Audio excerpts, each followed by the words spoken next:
saksi sa mga pangyayaring hindi mo sukat akalain.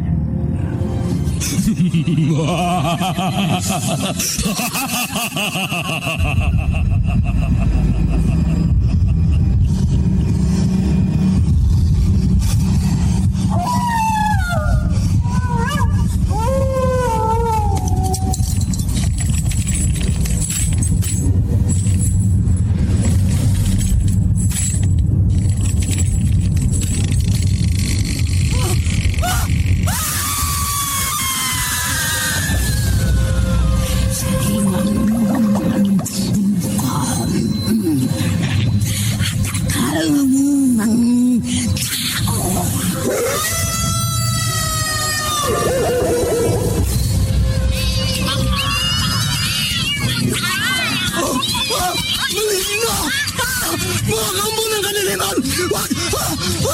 Huwag kayong lalapit sa akin!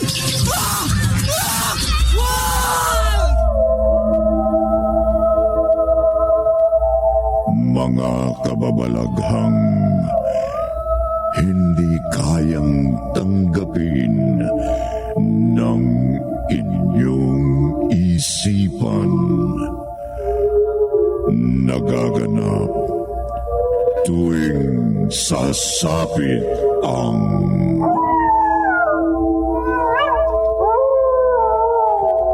gabi ng lagi.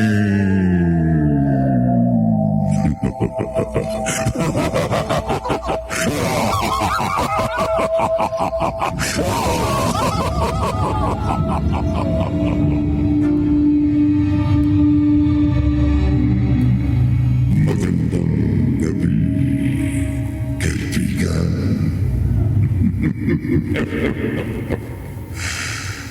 Sa paglipas ng maraming taon,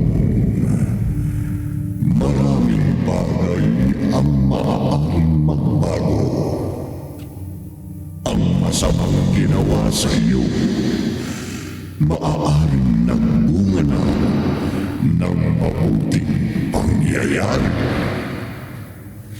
Ngunit kung mananatili kang sarado at puno ng galit ang iyong pagkatao, maaaring dilubyo ang idulog nito sa iyo. Isa na namang bagong kwento ang ating buksan sa gabing ito. Pamamagatan natin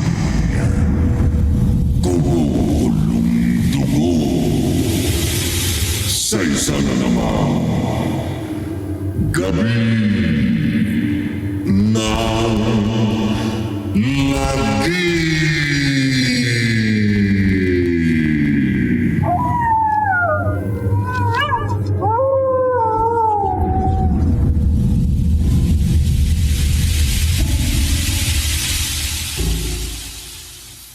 Pagsilbihan mo si Haring Lino. Naghihintay siya sa loob. Lasing na naman siya. Oo, Atisa. Ikaw lang ang makapagpapatahimik sa kanya tuwing maalala niya ang nakaraan. Pero hindi na ngayon. Lagi niyang tinatawag ang pangalang Ana. Ayon sa aking ama, si Ana ang tanging babaeng minahal niya. Nasaan si Ana? Bakit hindi na siya bumalik? Walang nakakaalam, Atisa. Sige na. Puntahan mo na ang ating hari. Haring Lino, Atisa, alak pa. pero sapat nang nainom mo sa maghapong ito. Sa susunod na buwan, padarating ang barkong nagdadala ng alak mo dito sa isla. Kung tuloy-tuloy ang pag-inom mo, masasaid ang supply bago makabalik ang barko. Bigyan mo ako. Gusto kong makalimot. Gusto kong mamanhid ang katawan ko sa kirot at sa masakit na alaala. Mahal na Haring Lino, dahil sa iyo umunlad ang aming tribo. Dahil sa iyo, nagkaroon ng kabuhayan ang aming mga katribo. Pero nananatili akong baldado. Mahal na Hari, Naging baldado ako Dahil sa pangyayaring naganap, maraming taon lang nakaraan. Bitiwan mo ang kulino! Hindi na kita mahal! Ana, hindi mo ko pwedeng iwan. Ikaw ang dahilan kaya ako pumunta sa islang ito. Sinundan kita para makapagsimula tayo ng bagong buhay.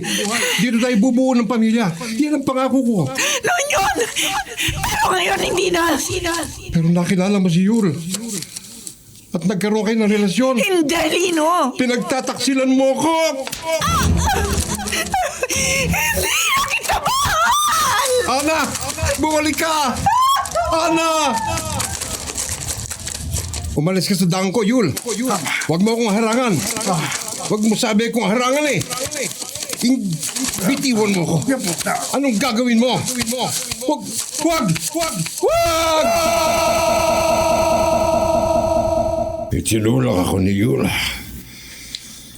Humampas ang likod ko sa batuhan. At mula noon, hindi na ako nakalakad. Nanatili na akong baldado. Pero narito kami upang maging mga paa mo. Kung saan mo gustong pumunta.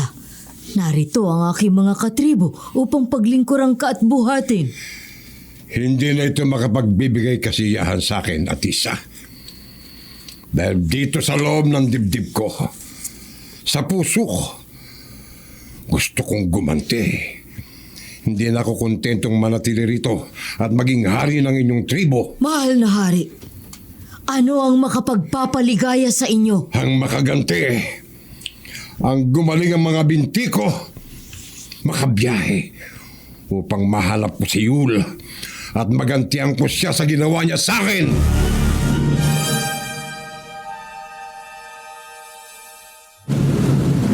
Mahal naming hari, dumating ng barko.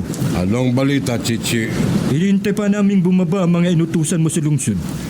Pero ang mga unang bumaba na taga-tribo, sabi nila, may kasama silang doktor. May gagamot na sa iyo. Salamat.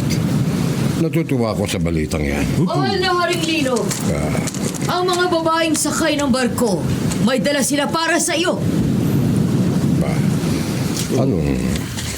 Anong dala Mahal na hari, laman ang kahong ito ang mga alak na pinabinto.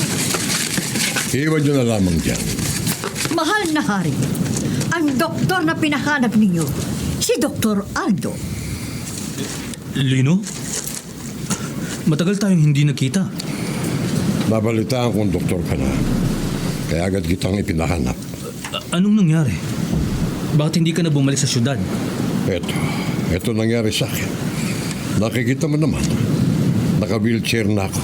Na-stroke ka? Hindi. Isang aksidente. Sinadyang aksidente. Hindi ko maintindihan.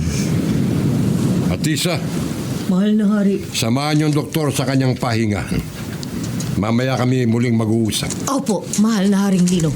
Tayo na po. Pero... Mamaya, Aldo. Sasabihin ko sa iyo ang lahat ng nangyari. Tayo na po, doktor. sige. Chichi, ang mga alak, dalhin mo sa aking kwarto. Ngayon din po. Ngayong tayo na lamang naririto, sabihin niyo, natagpuan niyo ba si Ana? Mahal naming hari, patay na siya. Hindi. Hindi! Pero nagkaanak si Ana. At alam namin kung nasaan siya. Pinalaki siya ng mga madre sa isang kumbento. At si Yul. Tikom ang bibig ng mga taga-syudad. Ayaw nilang magsalita tungkol kay Yul. Ano po ang gagawin namin? Ang anak ni Ana. May paraan ba para siya makita o makausap? May magagawa kaming paraan. Iwan niyo muna ako. Opo, mahal naming hari. Tayo na. Ana. Bakit? Bakit mo ko pinarurusahan ng ganito? Sasabog ng dibdib ko sa galit. Pero mga binti kong nalumpo, hindi ko magamit para kayo hanapin at gantihan. At ngayon, nalaman kong patay ka na. Hindi pwede. Kailangan matikman mo lupit na aking ganti. Hindi ka pwedeng mamatay. Hindi!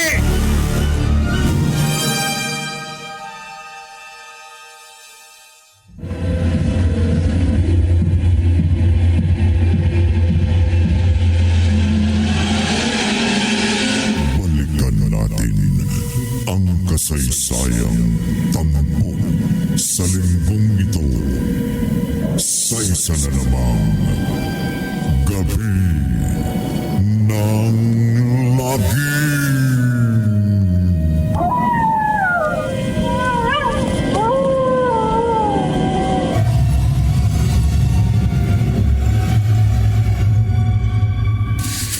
Lino, pupukpukin ko ang tuhod at binti mo. Sabihin mo kung mararamdaman mo. Sige. Wala. Wala akong maramdaman. Dito sa kabila. Konti. May naramdaman ako. Hindi ako mangangako, Lino. Pero kailangan magtulungan tayo. Paano magtulungan? Kailangang itigil mo ang pag-inom ng alak para tumalab ang gamot na ibibigay ko sa'yo. Ang alak ang nagpapamanhid ng galit ko. Gusto mong gumaling, di ba? Gusto mong makalakad uli. Sumunod ka sa akin. Tutulungan kita, Lino. Marunong akong tumanaw ng utang na loob. Pero kailangang tulungan mo rin ang sarili mo.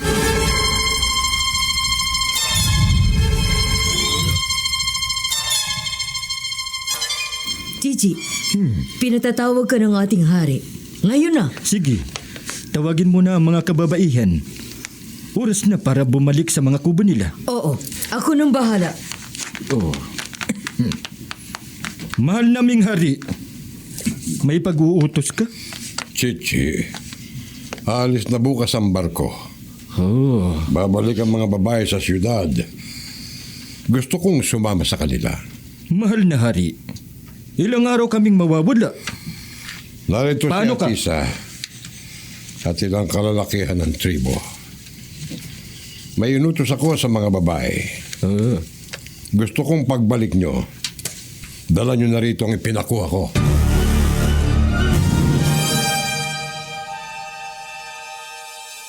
Bakit, Papa? Bakit hindi pa rin pwede? Mas ligtas ka sa piling ng mga madring na narito sa Pero, syudad. Papa, malaki na ako. At wala na rin si Mama. Kailangan maiwan ka rito. Hindi ka namin pwedeng isama. Lagi na lang ako iniiwan dito. Bakit, Mama? Mapanganib ang buhay na tinatahak namin ay yung papa. Hindi ko po maintindihan. Rosemary, ligtas ka rito sa kumbento. Maniwala ka sa akin, anak. Ito'y para din sa kabutihan mo. Kailan po kayo babalik? Kailan niyo ako kukunin dito? Kapag handa na kaming maging magulang sa'yo. Mama, huwag ka umalis. Dito ka na rin tumira. Rosemary, bitiwan mo na ako, anak. Kailangan na naming umalis ng papa mo. Hindi, ayoko po. Mama! Mama! Yun ang huling pagkakataong nakita ko si Mama. Ang sabi mo sa akin, namatay siya dahil sa sakit. Yun ang totoo, Rosemary. At paano kung gano'n din ang mangyari sa'yo? Magiging ulila ako. Hindi kita iiwan. Kung mahal mo ako talaga, isama mo na ako, Papa. Rosemary, may bahagi ng aking nakaraan na maglalagay sa iyo sa pangarib kung isasama kita. Mula noon hanggang ngayon, ganyan kayo ni Mama. Puro panganib ang sinasabi niyo. Pero ayaw niyo akong tapatin. Kung bakit, kung saan galing ang panganib. At anong hanap buhay niyo? Bakit kailangang nakahiwalay ako sa inyong dalawa? Papa, malaki na ako. Mauunawaan ko na. Ipagtapat mo sa akin ang dapat kong malaman. Mauunawaan ko po. Sa tamang panahon, Kailan na tamang panahon, Papa? baka sa muli natin pagkikita. At kailan po yun? Halika, Iha. Bigyan mo ng mahigpit na yakap si Papa. Papa.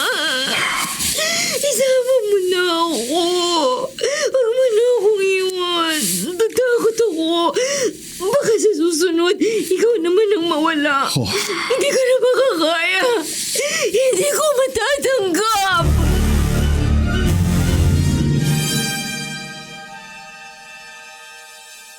Sigurado ka sa kwarto? Oo. Sa dulo. Yung dulong kwarto dito sa kumbento. Oh, ganun. Sige, tayo na. Tatakbang ko bibig niya. Sige. Itali mo agad ang mga kamay at paa. Oo. Siguruhin mong hindi siya lilikha ng anumang ingay. Kapag lumapat sa bibig niya ang mga dahon, mawawala na siya ng malay. Oh, ano ito? Nakalak. Alam mo na ang gagawin mo. Oo. Wala dapat magising sa mga madre.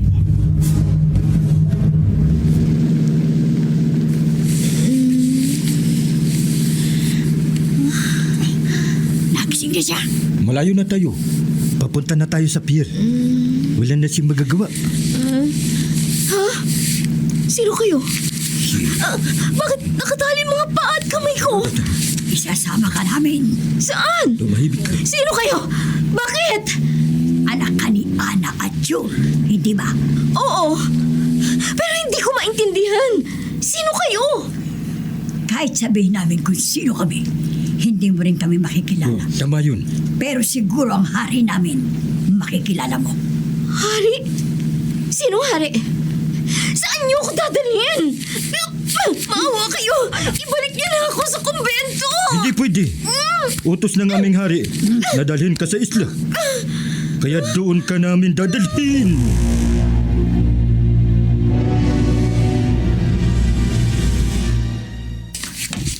Sister Fausta, ano nangyari?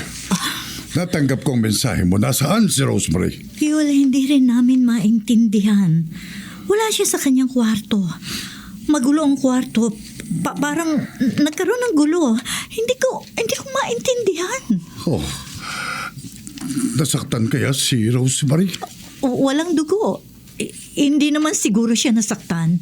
Pero eto, ang mga dahon na ito ang napulot namin sa kama at sa sahig. Ang mga dahong ito. Wala niyan dito sa paligid ng kumbento. At hindi ko alam kung anong halaman ang pinanggalingan ng dahon na yan. Alam ko, Sister Fausta. Isang isla lang ang mayroong dahon na ganito. Ha? Doon lang matatagpuan ang tanim na nagtataglay ng ganitong dahon.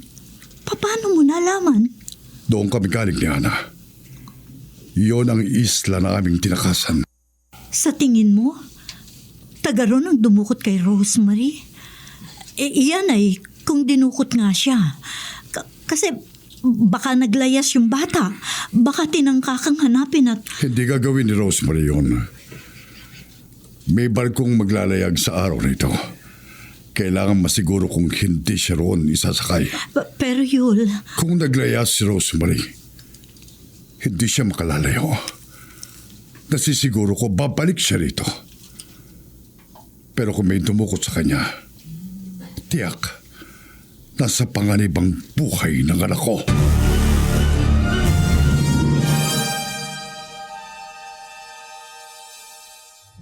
Sige na. Lakad na.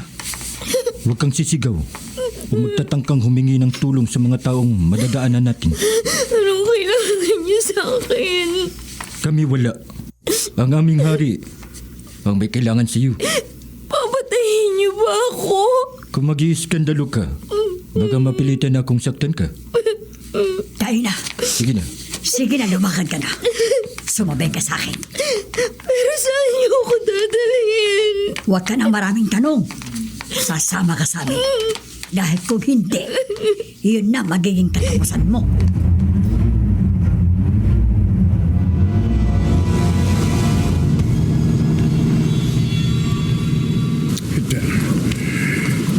Hindi ko naabutan ng barko. Nakapaglayag na. Hindi ko na ito makahabol pa. O Rosemary, susundang kita, anak. 2 araw pa bago ang susunod na paglalayag ng barko. Kung wala ka sa barkong yan, siguradong narito ka sa syudad. Hahanapin kita, anak. Hindi ka dapat madamay sa kasalanang nagawa namin. Maraming taon nang nakalipas.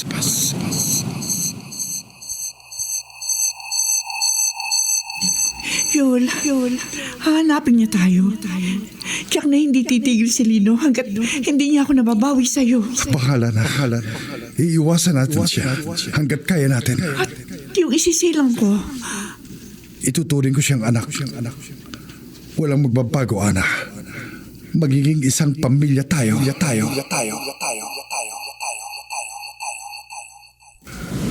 Ngayong wala ka na, Ana. Ako na lamang ang maaaring magprotekta kay Rosemary. At ililigtas ko siya. Buhay ko man ang maging kapalit. Kanyang kita kamahal, Ana.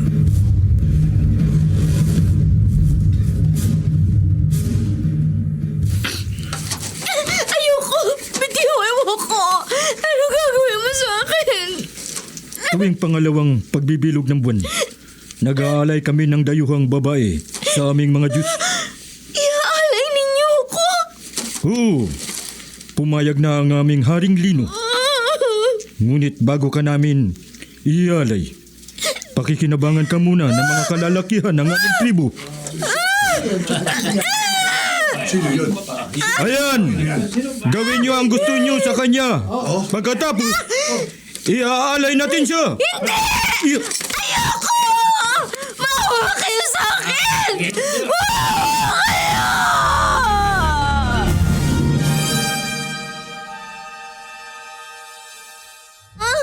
Maawa kayo.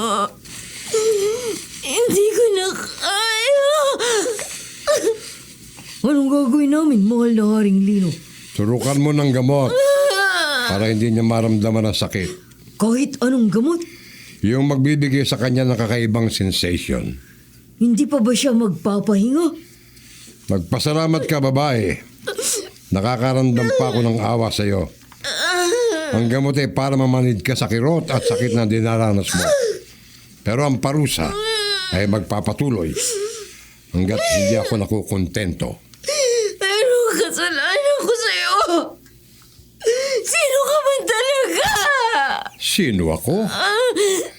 Itanong mo sa iyong mga magulang. Kilala nila ako. Itanong mo sa kanila kung anong ginawa nilang kasalanan sa akin. Wala akong alam sa nangyari sa'yo. Wala akong alam sa kasalanan ng magulang ko. Ilang beses ko na silang tinanong bakit nila ako pinalaki sa ampunan. Pero ayaw nila magtapat sa akin. Ang lagi lang nilang sinasabi, mapanganib sa labas. Ayaw nila madamay ako sa panganib. Hindi sila nagkamali. Nasa labas ang panganib. Pero wala akong alam. Hindi kita kilala. Ituloy ang parusa hanggang mawalan siya ng malay. Masusunod, mahal naming hari. Hindi! Tama na! Ayoko na! Ayoko na!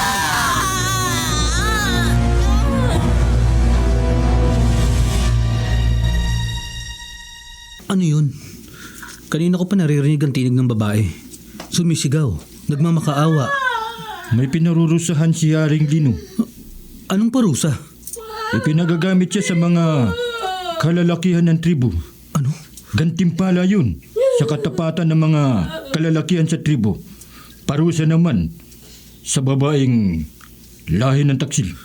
Pero mali ito. Bakit kayo pumapayag? Ang utos ng aming hari, kailangan sundin.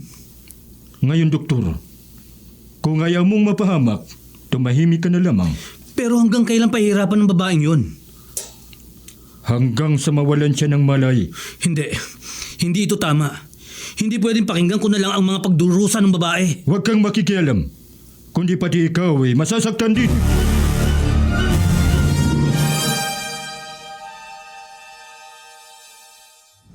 Wala kahit saan si Rosemary. Nagpatulong na ako sa mga piratang kakilala ko. Hindi nila natagpuan ang anak ko. Ang mga taong ito. Ito ang tanging clue na makapagtuturo kung nasaan ka, Rosemary. At hindi ko makakalimutan ang mga taong ito. ay matatagpuan lang sa isla kung saan namin iniwan si Lino.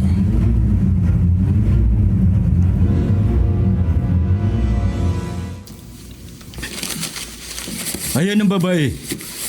Gusto mo siyang tulungan. Gamutin mo. Hindi. Puro siya galos. Duguan. Anong klase kayo mga tao? Kami ay tagasunod lamang. Mga alipin ni Haring Lino. Alam ko. Oo, alam ko. Pero wala ba kayong mga puso? Halos mamatay na itong babae sa parusang inabot niya. Katarungan yan. Para sa kaapihan ng aming hari. Paanong katarungan? Sige, Atisa. Huwag mo na itulak ang wheelchair. Dito na lamang ako. Maiwan ko na po kayo, mahal naming hari. Lino, ano ito? Wala nang malay ang babaeng ito. Duguan siya. Atisa, Chitsi, iwan niyo na kami. Opo, mahal na hari. naming hari. Ang magulang ng babaeng yan, pinagtaksilan nila ako. Si Yul, siyang dahilan kung bakit ako nalumpo. Anong kasalanan ng babaeng ito? Siya ang bunga ng kanilang pagtataksil. At dahil patay na si Ana, at hindi matagpuan si Yul, siya ang ipinadukot ko. Siya ang pinarurusahan ko. Lino, hindi ito tama. Yung nangyari sa akin, Aldo, sa tingin mo, tama? Hindi tama na parusahan mo siya sa kasalanan ng magulang niya. Hindi mo alam kung gaano ko katagal nagdusa. Hindi mo alam kung anong nagsusumigaw na galit dito sa aking pagkatao.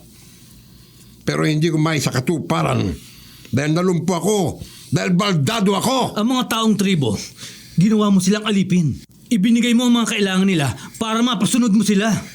Kung ikaw ang nasa kalagayan ko, gagawin mo ang lahat, magkaroon ka lamang ng kapangyarihan. Ako ginapi, Aldo. Ako na perwisyo. Aalis na ako. Ayoko magkaroon ng kinalaman sa mga kabaliwan mo dito sa Hindi isla. ka na makaalis dito. Magkaibigan tayo, Lino. Voluntaryo ako pumunta rito para gamutin ka. Pero ngayon alam ko na kung gaano kabugtot ang mga plano mo. Ayoko masangkot. Pinuputol ko na ang pagkakaibigan natin. Hindi ka na makaalis ng islang ito. Huwag mo kong takutin! Hindi kita tinatakot. Lahat ng kumakalaban sa akin, hindi ko pinapayagang makaalis ng isla ng buhay.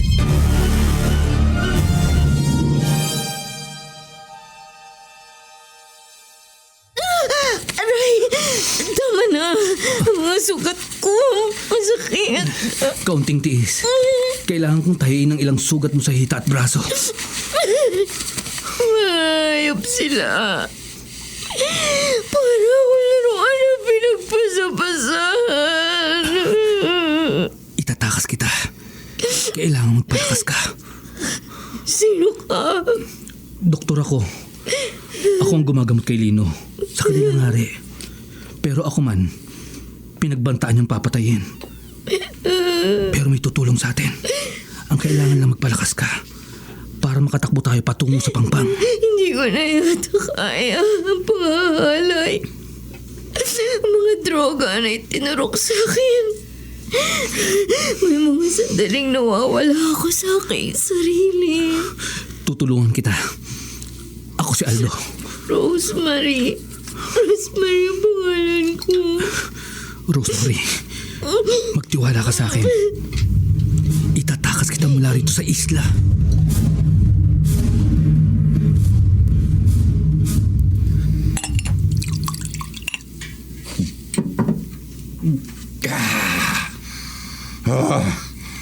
Lalo nagsusumigaw ang galit sa dibdib ko. Mahal naming hari! Ano ang kailangan mo, Atisa? Nagsisimula ng seremonya para sa pag-aalay. Malakas na ba ang apoy? Pinagdidingas ng apoy, mahal naming hari. Ang babae. Binihisan niyo na? Siya ang iaalay sa gabing ito. Hindi pa, mahal naming hari. Bihisa na siya. Pero ginagamot pa siya ni Dr. Aldo. Hindi siya kailangang gamutin. Iaalay na siya sa mga Diyos ng tribo. Opo, mahal naming hari. Bibihisan ko na siya.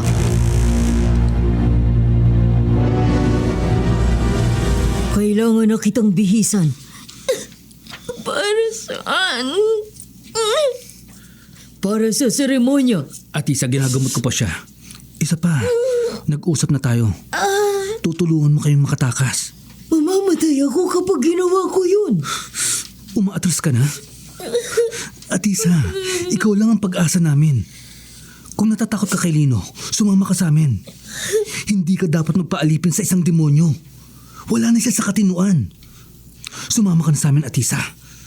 Tulungan mo kayong makalabas nitong isla.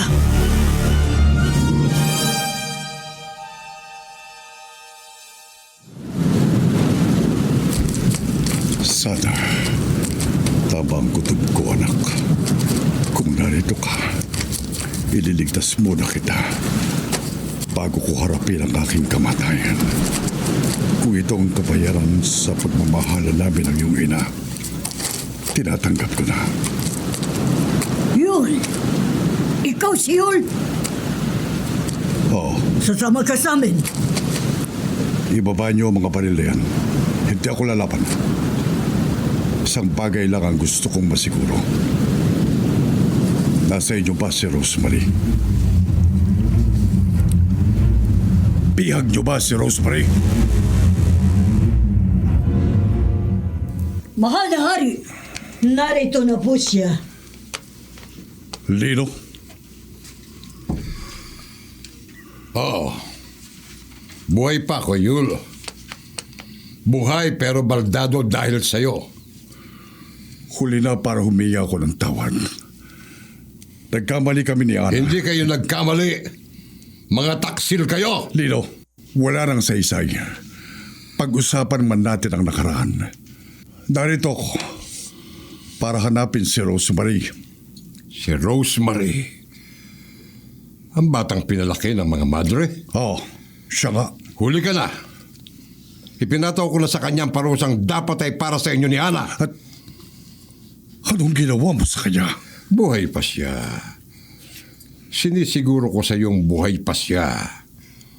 Ngunit nakatakda na siyang ialay sa Diyos na mga katutubo sa islang ito. Paano iaalay? Huwag mo siyang lalapitan! Huwag mong sasaktan ang aming hari! Bitiwan niyo ko! Kailangan malaman niyo ang totoo. Anong totoo ba ang dapat kong malaman? Huli ka na. Ang katawan at kaluluwa ng anak niyo ni Ana. Winasa ko na. Hindi na siya inosente. Hindi na siya malinis. Hayop ka. Demonyo ka, Lino. Sa kabila ng iyong kalagayan, nagawa mo pa rin. Hindi ako yun. Kung kaya ko lang sana. Kung hindi sana ako baldado. Ako mismo ang tatapos sa kanyang kalinisan. Ibinigay ko siya sa mga kalalakihan. Sa mga katutubong kalalakihan. Hayop ka. Hayop ka! Tama na! Nasaan si Rosemary? Ipakita mo sa akin si Rosemary. Gusto kong masiguro na buhay pa siya.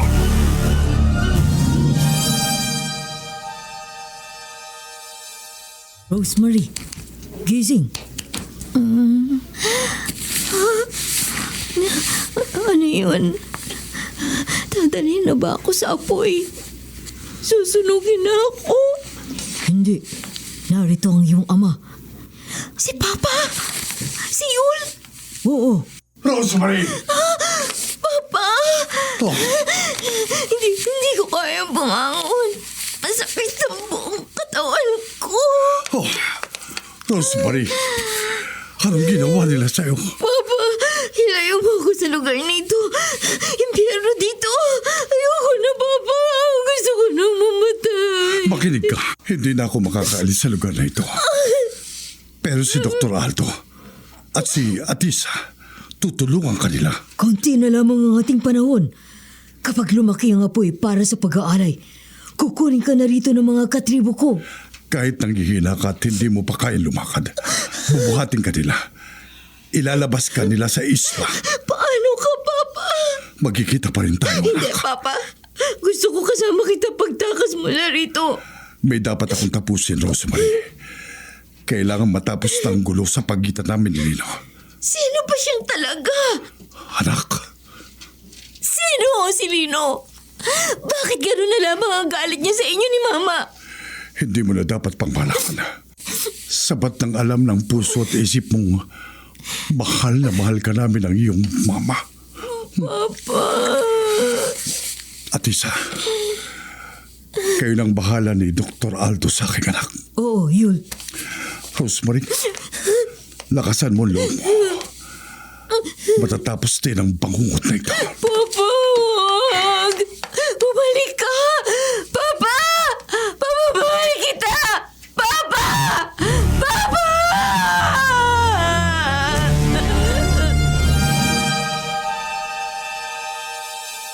Kung kailangan mo ng alay, akong ialay mo, Lino.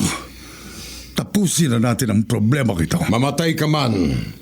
Hindi na may babalik noon ang aking lakas at kakayahang tumayo at maglakad. Imbalido na ako. Baldado habang buhay. Alam mo ba kung gaano yung kasakit? Alam ko. At paulit-ulit ko mang pagsisihan ang lahat. Hindi ko na rin maibabalik ang buhay ni Ana. Kapwa tayo, Biko. Kapwa tayo nagdurusa. Pero hindi mo na dapat idinamay si Rosemary. Bakit hindi, Yul? Bakit hindi si Rosemary? Bunga siya ng pagtataksin niyo sa akin. Bunga siya ng inyong kasalanan. Hindi si Rosemary. Inosente siya. Bunga siya ng inyong pagtataksil. Nagkakamali ka. Huwag mo akong linlangin. Hindi ko siya anak. Paano hindi anak? Isang buwan. Matapos kaming tumakas sa islang ito, may ipinagtapat sa akin si Ana.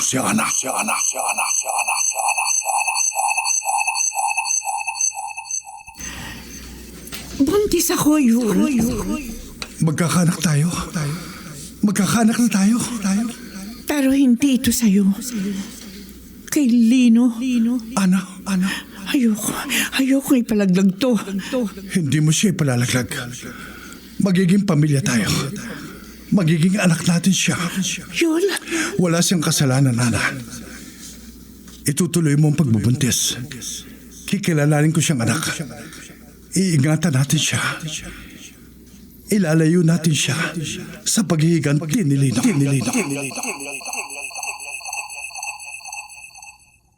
Si Rosemary ay anak mo. Hindi. Hindi yan totoo. Nagsisinungaling ka. Pinahamak mo ang iyong sarili. Sinungaling ka. Hindi totoo ang pinahamak ko ang sarili kong anak. Nagsisinungaling ka. Sa kagustuhan mong makaginti sa amin ni Ana, hindi mo muna inalam ang katotohanan. Natuntun mo kung nasaan siya, pero hindi mo inalam ang katotohanan. Hindi. Hindi ko anak si Rosemary. Anak mo siya! Sarili mong anak ang pinarusahan mo.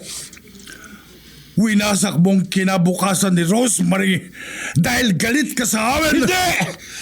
Hindi ito dapat mangyari. Bakit hinayaan ng langit na mangyari ito? Hindi ko anak si Rosemary! Hindi!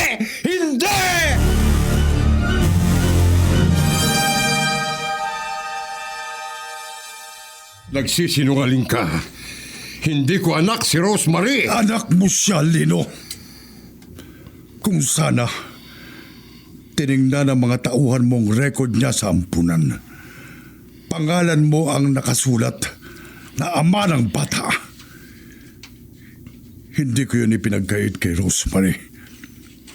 Ngunit nagbilin kami sa mga madre na ipagtatapat lamang ang katotohanan kung wala na ako, kung patay na ako.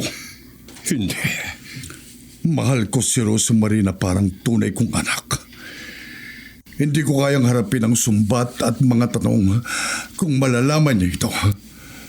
Kaya hiniling ko na ipaalam sa kanyang lahat ang buong katotohanan kapag patay na ako. Tama na. Ayoko nang marinig pa. Ipinahamak mo ang sarili mong anak. Hindi ito totoo. Bakit, Lino? Ganyan na ba kalaki ang kasalanan namin? Upang pati ang inosenteng si Rosemary, itamay mo? Oh, yun. Ganyang kalaki ang galit ko sa inyo ni Ana. Pero hindi ko Ganyang kasakit ang ginawa niyo sa akin. Kahit lumipas na ang 20 taon, nagpupuyos pa rin ang aking damdamin. Kumukulo pa rin ang aking dugo sa galit. Kung ganun ako ang parusahan mo, palayain mo si Rosemary. Ano itong ginawa niyo sa akin? Lino, hindi ito ang oras para manghina ka. Matapos niyo akong iwan ni Ana, hindi na ako makaramdam ng ligaya, ng tuwa. Binalot ako ng poot, ng kalungkutan at pangungulila. At ngayon nalaman kong katotohanan, wala rin palang saysay ang pag-iiganti ko. Pinarusahan ko ang sarili kong dugo at laman. Kailangan mag-isip ka, Lino. Mag-isip ka ng malinaw. May oras pa para iligtas natin si Rosemary. Wala na makaliligtas sa inyo. Inutusan ko ng aking mga alipin. Sino man magtangkang tumakas sa islang ito, ikaw, si Rosemary, si Dr. Aldo, lahat kayo, iniutos kong patayin. Oras na magtangka kayong tumakas. Pero papatayin mo rin kami. Tumakas man kami o hindi, papatayin mo kami. Kailangan magbigay ka ng panibagong utos. Kailangan palabasin mo ng islang anak mo.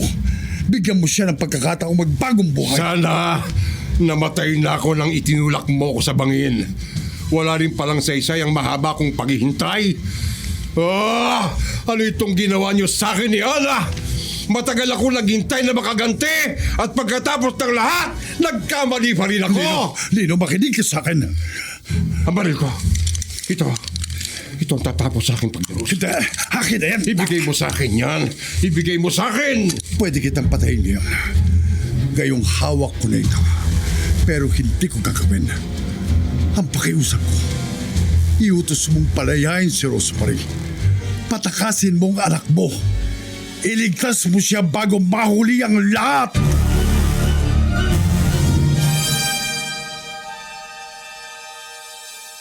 Nabalot na natin ang gasa ang mga sugat at galos ni Rosemary. Handa ka na, Rosemary. Hindi ko siguradong kaya ko lumakad ng mabilis. Masakit ang mga hita ko. Masakit hanggang dito sa tiyan. Kung ganun, bubuhatin kita. Si Papa. Ayoko umalis na hindi kasama si Papa. Nasa loob sila. Nag-uusap ng aming hari. Dr. Aldo, kumbinsihin mo si Papa. Ayoko tumakas dito na hindi siya kasama. Pero hindi ako pwedeng basta pumasok doon. Titignan ko magagawa ko. Mauna na kayo. Susunod kami ni Yul. Atisa, ipangako mo. Oo, Rosemary. Pangako. Pipilitin kong maisama ang iyong ama.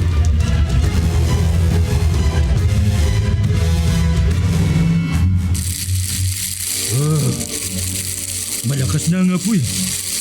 Handa na para sa iaalay. Pero bakit? Nasaan si Atisa? Dapat kanina pa niya dinala rito ang babaeng alay.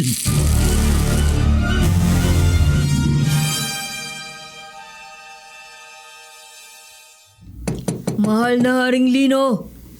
Papasok po ako. May katanungan po ako. Pumasok ka, Atisa. Ha? Bakit mo hawak ang baril ng aming hari? Wala akong balak na masama. Pinigilan ko siyang patayin ang sarili niya. Atisa, makinig ka sa akin. Kailangang iligtas mo si Rosemary. Mahal na Haring Lino? Si Rosemary ay anak ko. Pero, ipinataw mo sa kanya ang parusa Upang magdusa. Oo. Pero hindi ko alam na siya ay anak ko. Mahal na hari. Isama mo si Yul. Pati si Dr. Aldo. Dumaan kayo sa likod ng isla. Itakas niyo si Rosemary. Iligtas niyo ang anak ko. Bakit hindi mo na lamang bawiin ang utos mo? Kailanman, wala akong utos na binawi. Magdududa ang mga katutubo kapag ginawa ko yon. Magagalit sila. Lino, sumama ka na sa amin. Magsimula tayo ng isang panibagong buhay. Malayo dito sa isla. Malayo sa sumparang nakaraan. Malayo sa... Sinong tatakas? Sino ang magsisimulang muli? Mahal na hari, nagtataksil ka ba sa amin? Iiwan mo ba kami? Chichi! Yul, ang baril. Oo. Heto. Chichi, bitiwan mo ang hawak mo baril. Anong ibig sabihin nito? Bakit mo sila pinatatakas? Wala akong dapat ipaliwanag sa'yo. Oh. Ibaba mo ang baril na hawak mo. Ibaba mo! Mahal na hari. Ngayon yun. Oh. Atisa, tumakas na kayo. Bilisan ninyo. Pero Lino, Umalis na kayo habang matino pa ang pag-iisip ko. Tayo na yun! Tayo na! Saan sila pupunta? Anong nangyayari? Hindi mo na kailangan malaman. Ito lang ang paraan upang makalaya ang konsensya ko sa nagawa kong kamalian sa aking anak. Hindi ko maintindihan. Ngayon, Chichi, hawakan mo ang baril na ito. Barilin mo ako sa ulo. Tapusin mo na ang buhay ko. Tapusin mo ang mahabang panahon ng aking pagdurusa. Mahal na hari. Hindi ko yan magagawa.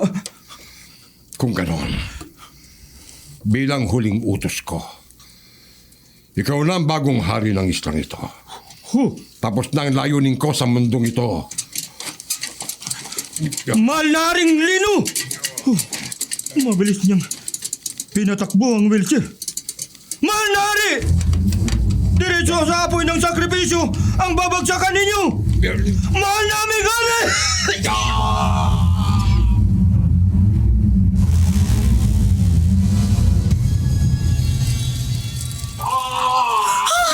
Sino yun?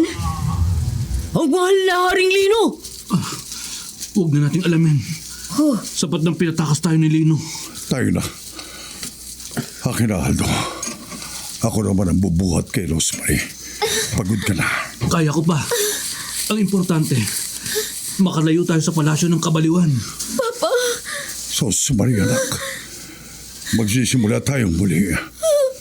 At hindi na kita ibabalik sa kumpento. Mananatili ka na sa poder ko. Wala na ang panganib. Tapos na ang kinatatakutan kong panganib.